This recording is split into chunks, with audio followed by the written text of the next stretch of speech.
देशाला foreign trips टाळण्याचा सल्ला दिल्यानंतर आता शुक्रवारपासून नरेंद्र मोदी 5 देशांच्या दौऱ्यावर निघालेत. UAE, नेदरलँड, स्वीडन, नॉर्वे आणि इटली. मोदी जेव्हा आशियातून बाहेर पडतायत तेव्हाच जगाचं लक्ष मात्र वळलंय आशियाकडे. नाही, यावेळेला स्टेट ऑफ हॉर्मुझ नाही तर लक्ष आहे बीजिंगकडे, चीनकडे. कारण US प्रेसिडेंट डोनाल्ड ट्रम्प चीन प्रेसिडेंट शी जिनपिंग यांच्या भेटीसाठी चीनमध्ये पोहोचलेत. 14 आणि 15 मे असे 2 दिवस ही भेट आहे आणि या व्हिडिओमध्ये मी तुम्हाला सांगणार आहे या क्रुशल टायमिंगमध्ये होत असलेल्या या भेटीकडे भारताचं का लक्ष आहे, भारतावर कुठले परिणाम होऊ शकतात या भेटीचे असे एक्सपर्ट्स म्हणतात आणि भारत या भेटीत नसला तरी सुद्धा भारतीयांनी याकडे का लक्ष दिलं पाहिजे. Let's start.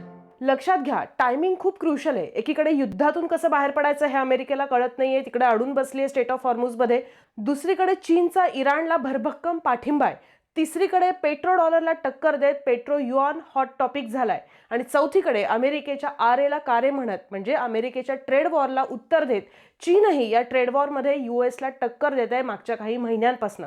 तर अशा वेळेला हे 2 सुपर पॉवर लीडर्स भेटतात आणि चर्चा करणार आहेत 4 Tवर: ट्रेड, टेरिफ, टेक्नॉलॉजी आणि तैवान. आणि म्हणून भारतासाठी हा फक्त एक डिप्लोमॅटिक इव्हेंट नाहीये, तर ही भेट भारताच्या सुरक्षा म्हणजे सिक्युरिटी, अर्थव्यवस्था आणि परराष्ट्र धोरणासाठी एक मोठा टर्निंग पॉइंट ठरू शकतो असं एक्सपर्ट म्हणतात.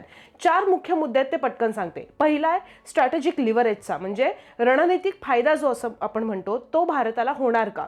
म्हणजे बघा, आतापर्यंत अमेरिका चीन तणाव जो काही होता त्याचा कुठे ना कुठेतरी फायदा भारताला होत होता. इंडो पॅसिफिकमध्ये चीनच्या विरोधात भारताचा आतापर्यंत एक खंबीर पार्टनर आहे अमेरिका.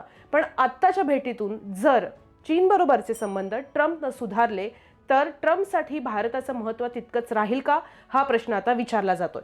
ट्रम्प यांनी क्वाड गटातही कमी रस दाखवायला सुरुवात केली. त्यामुळे भारतात होणारी क्वाड समिट ही थोडीफार अनिश्चिततेच्या छायेत आहे असं म्हटलं जातं. म्हणजेच चीनला रोखण्यासाठीची जी समुद्री रणनीती होती ती कमकुवत होण्याची भीती एक्सपर्ट्स व्यक्त करतात. आता एक लक्षात घ्या, at the end of the day Trump एक बिझनेसमॅन आहे. त्यांची डील मेकिंग शैली काय हे अख्ख्या जगाला माहिती आहे. काही तज्ज्ञांना असं वाटतंय की ट्रम्पला चीनबरोबर एक चांगली ट्रेड डील म्हणजे व्यापार करार करता आला तर ट्रम्प काय त्याच्या बदल्यात म्हणेल की आशियामध्ये या इंडो पॅसिफिक देशांना आम्ही काही सिक्युरिटी कमिटमेंट देत नाही, त्या बदल्यात USला ट्रेड डील द्या. In that case Indo Pacific देशांच्या संरक्षणासाठी अमेरिका येणार नाही अशी भीती काही एक्सपर्ट्स व्यक्त करतायत. जर ट्रेड डीलच्या बदल्यात काही वाटाघाटी झाल्या या 2 नेत्यांमध्ये तर अमेरिका ट्रेड डीलच्या बदल्यात काय गोष्टी स्टेकवर ठेवतीये, काय गोष्टी पेपरवर ठेवतीये हे पाहणं भारतीयांसाठी पण फार महत्त्वाचं आहे. जर शी जिनपिंगनं ट्रेड डीलच्या बदल्यात तैवानबद्दल चीनसाठी थोडासा लूज हँड, मोकळा हात मिळवला तर एक्सपर्ट्स असं म्हणतात की याचा थेट परिणाम भारताच्या बॉर्डर सिक्युरिटीवर होऊ शकतो. USनं चीनचा तैवानच्या बाबतीतला कॉन्फिडन्स वाढवला तर भारतासमोरच्या LAC म्हणजे लाईन ऑफ ॲक्च्युअल कंट्रोल म्हणजे सीमारेषेवर चीन ॲग्रेसिव्ह होऊ शकतो, आक्रमक भूमिका घेऊ शकतो.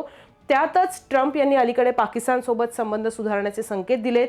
अमेरिका चीन संबंध सुधारले तर चीन पाकिस्तान लष्करी आघाडी आणखी मजबूत होण्याची शक्यता आहे आणि भारतासाठी 2 बॉर्डर्सवरचं हे चॅलेंज असू शकतं असं एक्सपर्ट्स म्हणतात.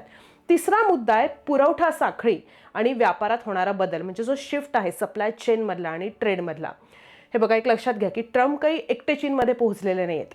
ट्रम्पसोबत मॅसिव्ह US कॉर्पोरेट डेलिगेशन आहेत. 17 टेक जायंट्सना घेऊन ट्रम्प पोहोचले तिथे.